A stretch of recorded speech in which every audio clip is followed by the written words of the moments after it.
د هیواد د لومړۍ میرمنې د دفتر په نوښت د سرطان سره د مبارزې ټولنه په ننګرهار کې د دې ناروغۍ د مخنیوي په موخه په ښوونځیو او نورو عامه ځایونو کې نږدې یو میاشتنی کمپاین پیل کوي. د دې کمپاین مسؤل ډاکټر جاوید صافي د کپ په 14مه ننګرهار والي شاه محمود میخیل سره د جلال آباد په شاهي ماڼۍ کې د لیدنې پر مهال د یاد کمپاین د ترسره کولو اړوند بیلابیل موضوعات شریک کړل. ننګرهار والي شاه محمود میخیل د سرطان سره د مبارزې ټولنې څخه مننه وکړه چې په دې ولایت کې د کینسر ناوړه ناروغۍ د مخنیوي په موخه کمپاین ترسره کوي او د دې ولایت اړوند مسؤلینو ته سپارښتنه وکړه چې د یاد کمپاین د ښه ترسره کولو په برخه کې همکاري وکړي. چې خلکو ته عامه پوهاوی وشي د مکاتبو لارې، د مدارسو د لارې،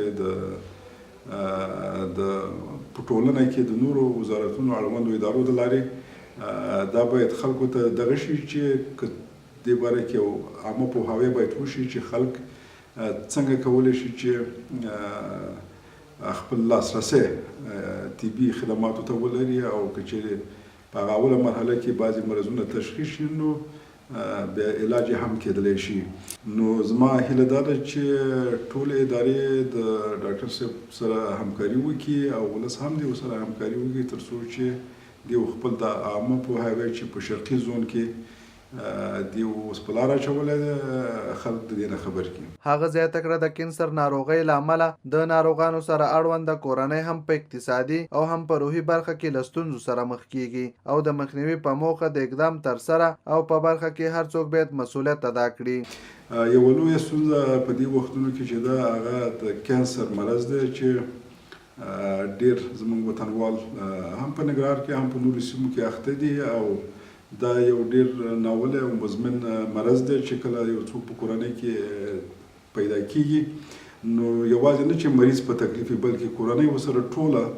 په هر لحاظ باندې هم په اقتصادي لحاظ باندې او هم په معنوي لحاظ باندې ځپل کیږي او اقتصاد د خلکو خرابیږي. نو په دې خاطر باندې که چیرې د دې تشخیص په اولو وختو کې وشي نو د ډیرو یعنی د کینسر مرضونو علاج کیږي اوس په دې وختو کې.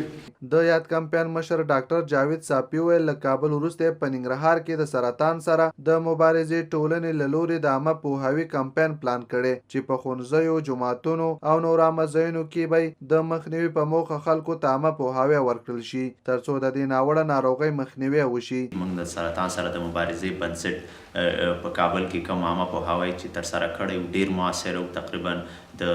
2,78,000 کسانو په ګډون چې مکاتبو، مدارسو، پوهنتونونو او نورو اداراتو کې ترسره شو ډېر مؤثر او نو زما د ټولو ولس د پتمن ولس څخه هیله دا ده تر څو موږ سره په دغه ملي پروسه کې لاس په لاس شي او وشو کړی چې په سمه توګه دلته عامه پوهاوی وشي تر څو خلک پوه شي چې کوم کارونه وکړي کوم ونه کړي تر څو په دغه ناوړې خطرناکه ولې قابل د تداوي او درملنې ناروغۍ باندې اخته نه شي. هغه زیاته کړه د دې کمپاین په ترڅ کې به په سرطان اخته ماشومانو، میرمنو او لویانو شمیرې هم راټولې کړي او د روغتیا پالو سره به د ناروغۍ د مخنیوي په موخه شریک